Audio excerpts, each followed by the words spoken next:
Batman The Last Night on Earth issue 1 sees Batman head out on a strange case he's been following for a year, which alarms Batman since in the case there's been no break and no grandstanding Batman villain, only a giant outline of a dead Batman over Gotham, with the place the outline's heart would be positioned in Crime Alley. Batman arrives, and as Alfred implores him to be careful, he approaches a small child holding an umbrella. Batman goes to look at the child but reveals that he has been zombified. As he looks over the boy, the zombie boy's arm turns into a gun, shooting Bruce in the head. Bruce reawakens strapped to a table, where a doctor who looks strikingly similar to Joker is relieved he is alive. Bruce wants to know what's going on, but the doctor says that this is the first time in many years Bruce isn't being tricked, since a new drug called Heliox is being used to treat him, so Bruce is actually finally here in reality with them thanks to it. The doctor says his name is Redmond Hudd, and Bruce has been in Arkham Asylum for 20 years. Bruce yells to be let out, but Redmond just moves his gurney into a standing position where Bruce sees Alfred, who is shocked to finally see his son still alive. Redmond says that Bruce's scans show that he is still waking up, but this is really Bruce. Bruce wants Alfred's help, and Alfred says that he will be helping him since no one blames him for what he did, since he wasn't in his right mind back then. Bruce wants to know what happened, and Alfred mournfully tells him that years ago he killed his parents in an alley. Bruce says that he couldn't have, but Alfred has had enough and reveals that the other patients of the asylum and how he is hurting them, since they are trying to help him. Alfred says that everyone in the asylum cares for Bruce, but all he does is cast them as villains in his mind's stage drama where he is a person called the Batman. Bruce knows that Scarecrow or Hatter are behind this, but Alfred gives up, leaving Bruce for Dr. Redmond, who injects Bruce and knocks him out. Waking up in his padded cell, Bruce begins looking for a hole in the illusion, but only finds a coin and a miniature T-Rex toy hidden in a crevice. He bangs and tears at the cage, yelling that he will never believe this illusion. Later on, Bruce talks with Alfred, who has an excuse for every piece of the information Bruce has, from how he knows multiple languages to how he can fight. He says he brought Bruce his cowl, and Bruce gets happy for a moment, but it is revealed that the cowl is nothing more than a straitjacket and his mask is a shock therapy bridle. Bruce says that he doesn't know what to do anymore, and Alfred tells him to accept it for what it is and they can go home to the manor. Bruce takes the mask, saying that he's going to need the suit back. In less than 5 minutes, Bruce has beaten his way to the 3rd floor and then to the 7th as the police start arriving. He defeats them all until he is cornered in the bell tower. With nowhere else to go, Alfred and the others confront him, but Alfred tells the doctors to leave him. Alfred tells him that he has nothing left, and beyond that window outside there is nothing, as there is no Gotham, none of his friends exist anymore, or the world at all exists. Alfred tells him that he's finally free, so why not live in this life that he's created where there's no Joe Chill or any villains. Alfred wants Bruce to take his hand, but Bruce knows it's not Alfred, wanting to see the man who he really is. Alfred deactivates the hologram, showing that it is Alfred, only much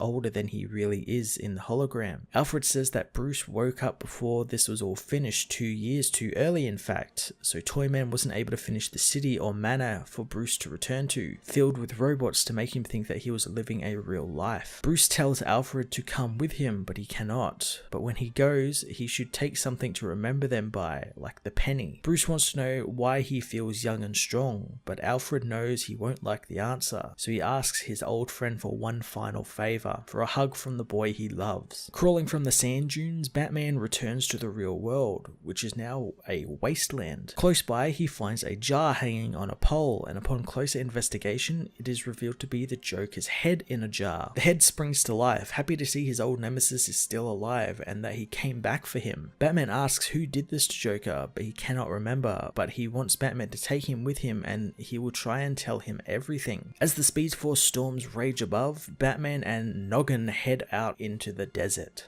2 days later, Batman arrives in Coast City, which has been utterly destroyed by the Green Lantern's central power battery, and the dead Mogo in the sky leached to death by Brainiac. This led to the Lantern rings just falling to Earth for anyone to take. The duo are suddenly attacked by strange baby-like lantern constructs being created by the literal undead ring users. Batman says that Mogo's job was to direct the rings to people who could wield them, but since he is dead, the rings go to anyone, even if they don't have the will, making them slaves to the ring. Batman and and Joker are beaten around by the constructs until they are destroyed by Vixen, who from a cloaked tank pulls Batman into the vehicle. Inside, Batman finds Poison Ivy driving, and Vixen wonders if this is the real Batman, and Pamela knocks him out before he can answer. Awakening later on, Bruce finds himself in the presence of Supergirl, Donna Troy, Poison Ivy, and Vixen, who demand to know who he really is. They are stopped by their leader, a Nabu wearing Wonder Woman, who says that magic has died long ago, so what was once Dr. Fate's helmet is now just used for protection. Bruce wants to know who killed the world and learns that it was him. Walking with Diana, Bruce finds that they are on Gemworld, a haven for those after they lost. Diana says that it doesn't matter how they lost, since now Bruce can help protect the ones left over. Reaching part of the destroyed Hall of Justice, Bruce says that when they built that together, Diana built a communal chapel, and Bruce wonders if she remembers why she set it up. She does, but she also remembers other things as well, like the chapel being desecrated and torn apart by the mad people. Bruce wants to know what happened at the end, since he wasn't there apparently. Diana says that Lex Luthor approached the world and told them the Earth is falling apart and its resources are gone, and they need to turn from good and follow doom, which even after Clark trying to stop him, people did, and one by one the heroes were picked off by the people they were saving, and soon the people turned on even the villains, killing Lex and the others, as Batman thought about bringing people into the Hall of Justice and empowering them. However, in the chaos, a new villain named Omega rose, fighting the heroes and villains alike, but he had the anti-life equation and used it to take over huge sects of the country and world. Diana says that Bruce fell before the fight even begun and wonders if he knows about his story. Bruce does, and knows the original Bruce Wayne made a machine, a final invention that would bring Bruce Wayne to life every generation and imbue him with the memories of the previous Bruce, so he could defend Gotham as a new Batman. Diana calls him a ghost, and he doesn't know what he's talking about when he says every generation would have a Batman. She reveals that she let Alfred do what he did out of mercy to give him the boy he lost, not give the world Batman. Diana says that there is no Batman or Wonder Woman, but Bruce knows of the rumors of Clark still being alive, but Diana knows that to be lies. Bruce knows that there has to be a way to stop Omega, and if he's in Gotham, then he can stop him since he knows Gotham better than anyone. Diana says that Omega was born and bred in Gotham, and it is likely one of Bruce's many disciples. She unlocks a case which contains Bruce's batsuit, saying it's time to relinquish the world to Omega. She hopes Bruce will come with her and the people as they head to the underworld, but Bruce refuses to go since that place is pitch black and there is eternal darkness. But Diana says that she made a deal with Hades, who has allowed them sanctuary in his realm. She knows Bruce is aware of the truth she speaks, that the world outside doesn't want to be saved, but the people with them need heroes down here. Diana leaves Bruce to think about it, and he ponders over the Hall of Justice rubble as a child approaches him, wondering if the rumors about him being Batman are true, and if he can see in the dark, because he is scared because he can't see in the dark. Bruce tells the boy that bats use echolocation to see, so together they both shout out through the caverns, echoing their voices. Later on, the Joker remembers the poem he was trying to tell Bruce, but thinks it's a different one as Bruce leaves the caverns. Diana learns that he left and knows that he will die as the Dark Knight emerges from the dunes, trudging through the wasteland. Batman Last Night on Earth issue 1 was unlike anything I have really read before. Scott Snyder has crafted a complex, engaging story that, if you so choose, can be read as kind of a in-canon ending to his current Justice League ongoing, or at least part of it, as it details with what happened when Doom won, something that he is actually touching on in his League run at the moment. Or you can actually read it as the Black Label Elseworld story it is being advertised as. It's truly something awesome that it can be both at the same time, or one or the other at the same time. I'm really excited to explore this post-apocalyptic world with Batman and Joker and what Scott Snyder has in store for his final story on Batman. I'm going to give this issue a 10 out of 10.